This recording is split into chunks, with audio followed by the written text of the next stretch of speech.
నెలల్లోనే 29,000 కోట్ల రూపాయలు ఖర్చు పెట్టి ప్రతి నెల పోయిన ప్రభుత్వం చేసిన అప్పుకు దాదాపుగా 7,000 కోట్ల రూపాయలు మిత్తి కట్టుకుంటా ఇప్పుడు రైతులను ఆదుకోవాలి, రైతులకు ఇచ్చిన మాట నిలబెట్టుకోవాలి, మాట ఇస్తే మాట తప్పం మడమ తిప్పము, కాంగ్రెస్ పార్టీ ఏదైనా చెబితే 100% అమలు చేస్తుంది అని 2009లో మన్మోహన్ సింగ్ గారు ఏ విధంగా అయితే రుణమాఫీ చేసి చూపించిండో ఈనాడు దేశంలోనే ఆదర్శం.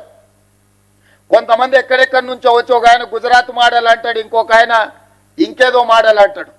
ఇవాళ ఈ దేశంలో ఉండే కోట్లాది మంది రైతులకు, రాజకీయ పార్టీలకు తెలంగాణ మోడల్ ఆదర్శంగా నిలబడబోతుంది.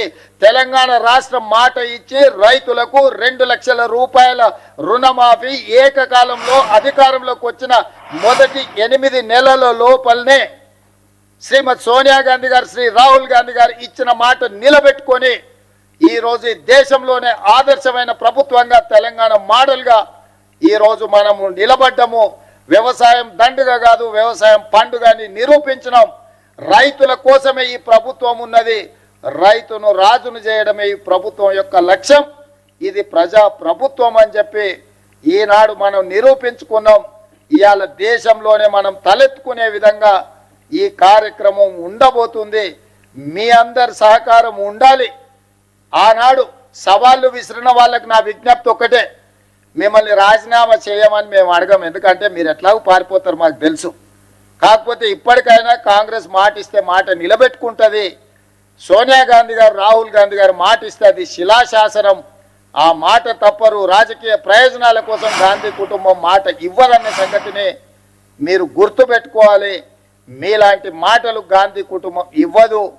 ఈరోజు మనమందరం శ్రీ మల్లికార్జున్ ఖర్గే గారు, శ్రీమతి సోనియా గాంధీ గారు, శ్రీ రాహుల్ గాంధీ గారికి మీ అందరి తరఫున, తెలంగాణ రాష్ట్ర రైతాంగం తరఫున వారికి కృతజ్ఞతలు తెలియజేసే ఏకగ్రీవ తీర్మానం మనం ఈ సమావేశంలో ప్రవేశపెడుతున్నాం. ఈ రైతు వేదికల దగ్గర ఉన్న వేలాది మంది రైతులు అందరూ కూడా పెద్ద ఎత్తున చప్పట్లతో వారికి అభినందనలు తెలియజేస్తూ, కృతజ్ఞతలు తెలియజేస్తూ తీర్మానం ప్రవేశపెడుతున్నాం. ఆ తీర్మానానికి అనుకూలంగా ఇక్కడున్న పెద్దలందరూ, అక్కడ రైతు వేదికలలో ఉన్న రైతులందరినీ కూడా ఆమోదించాల్సిందిగా, చప్పట్లు కొట్టాల్సిందిగా మీకందరికీ నేను విజ్ఞప్తి చేస్తున్నా. అదేవిధంగా ఈ కార్యక్రమంలో పాల్గొన్న ఎమ్మెల్యేలు, ఎమ్మెల్సీలు, ఎంపీలు, ఈ కార్యక్రమంలో పాల్గొన్న వివిధ ప్రాంతాలలో మంత్రులకు కూడా నేను అభినందనలు తెలియజేస్తున్నా.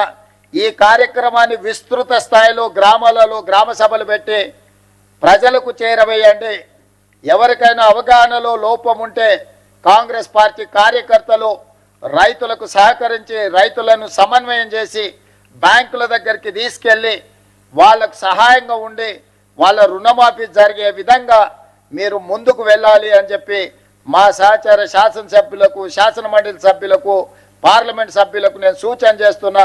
ఇంకొక మాట, ఎల్లయ్య గారు చెప్పినట్టుగా వారి సూచన మేరకు ఈ నెలాఖరులో శ్రీ రాహుల్ గాంధీ గారిని ఒక గొప్ప బహిరంగ సభ, అభినందన సభ, కృతజ్ఞత సభ వరంగల్లో ఏర్పాటు చేసుకుందాం. మీరందరూ లక్షలాదిగా తరలి వస్తామని చెప్పి మీరందరూ మాట ఇవ్వండి. మీ తరఫున 2-3 రోజుల్లోనే నేను, ఉప ముఖ్యమంత్రి గారు, ఇతర మంత్రివర్గ సహచరులు అందరం వెళ్ళి రాహుల్ గాంధీ గారిని ప్రత్యేకంగా ఆహ్వానిస్తాం. ఏ వరంగల్ మైదానంలో, ఏ వరంగల్ గడ్డ మీద తెలంగాణ రైతాంగానికి మాట ఇచ్చినమో మాట నిలబెట్టుకున్న సందర్భంగా రాహుల్ గాంధీ గారిని ఆహ్వానించి మనం సంబరాలు చేసుకుందామని చెప్పి ఈ వేదిక ద్వారా రాష్ట్రంలో ఉన్న లక్షలాది మంది రైతులకు విజ్ఞప్తి చేస్తున్నా. మీ అందరి తరఫున రాహుల్ గాంధీ గారికి